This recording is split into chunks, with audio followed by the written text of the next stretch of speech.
महसूल विभागाद्वारे 1 ऑगस्टपासून राज्यात सर्वत्र महसूल पंधरवडा साजरा केला जात आहे। या कालावधीत शासनाच्या विविध योजनांचा व्यापक प्रसार करून त्यांचा लाभ नागरिकांना मिळवून देणे हा या उपक्रमाचा मुख्य उद्देश आहे। महसुली कायदे आणि संपूर्णतः लोकहितकारी असून भारतीय राज्यघटनेतील समाजवादी हा शब्दाला केंद्रस्थानी ठेवून ते निर्माण करण्यात आलेला आहे, असे प्रतिपादन सहाय्यक आयुक्त श्यामकांत मस्के यांनी केले। विभागीय आयुक्त कार्यालयाच्या सभागृहात महसूल पंधरवडा निमित्त स्वातंत्र्योत्तर महसुली कायदे या विषयावर कार्यशाळेचे आयोजन करण्यात आले होते। या प्रसंगी मार्गदर्शन करताना मस्के बोलत होते। यावेळी सहाय्यक आयुक्त वैशाली पाथरे, विधी अधिकारी नरेंद्र बोहरा व्यासपीठावर उपस्थित होते। मस्के म्हणाले की भारत हा लोकशाही प्रजासत्ताक देश आहे।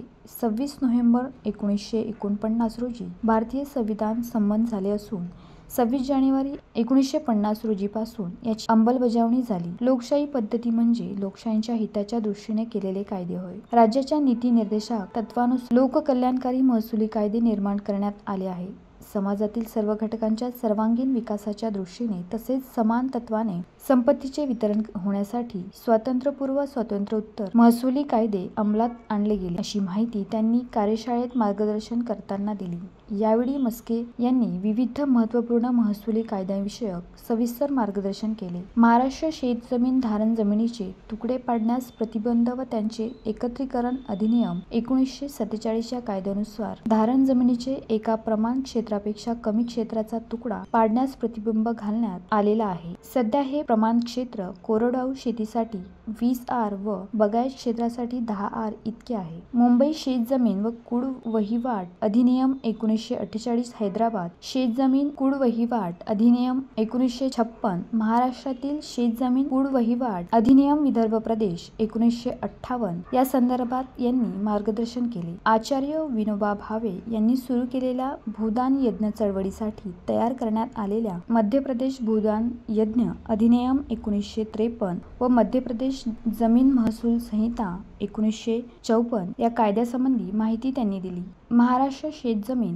जमीन धारणेची कमाल मर्यादा अधिनियम 1961 नुसार जमीन धारणेची कमाल मर्यादा ठरवून देण्यात आली असून कायद्याच्या पहिल्या अनुसूचीमध्ये जमिनीच्या वापरानुसार वेळोवेळी मर्यादा ठरवून देण्यात आली आहे। महाराष्ट्रात जमीन महसूल अधिनियम 1966 हा सर्वात महत्त्वपूर्ण कायदा असून महाराष्ट्रातील वन जमीन वगळता इतर सर्व जमिनीचे व्यवस्थापन या कायद्याअंतर्गत केले जात असून जमीन मंजूर करणे, आकारणी, मोजणे, वापरात बदल, जमिनीबाबतचे वाद मिटवणे इत्यादी अनेक कामे या कायद्यान्वये केली जातात, अशी माहिती मस्के यांनी यावेळी दिली। महाराष्ट्रात अनुसूचित जातींना जमीन प्रस्थापित करणे अधिनियम 1947 नुसार आदिवासी खातेदारांची जमीन विनापरवानगी हस्तांतरित झाली असल्यास ती मूळ आदिवासी खातेदारास प्रस्थापित करण्याची तरतूद आहे। अनुसूचित जमाती व इतर पारंपरिक वननिवासी वनहक्कांची मान्यता अधिनियम 2006 या कायद्यानुसार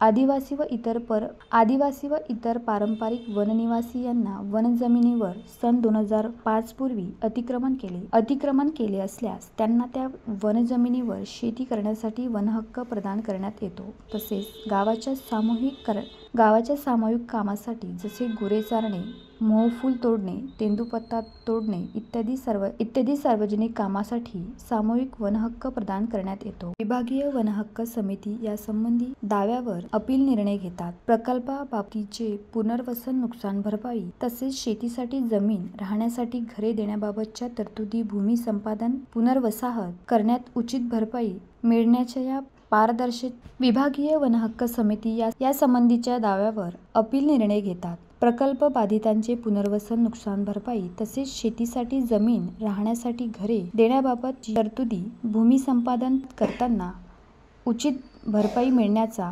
पारदर्शकतेचा हक्क अधिनियम 2013 अन्वये प्रदान केला जातो, अशी माहिती त्यांनी यावेळी दिली। विभागीय आयुक्त कार्यालयातील अधिकारी कर्मचारी यावेळी कार्यशाळेला मोठ्या संख्येने उपस्थित होते। कर्मचाऱ्यांनी विचारलेल्या विविध प्रश्नांचे निरासरणही मस्के यांनी यावेळी केले। सूत्रसंचालन, आभार प्रदर्शन पंकज कोंडे व विजय सूर्यवंशी यांनी केले। उत्तम Brahmanwade, the sting operation news, Amravati.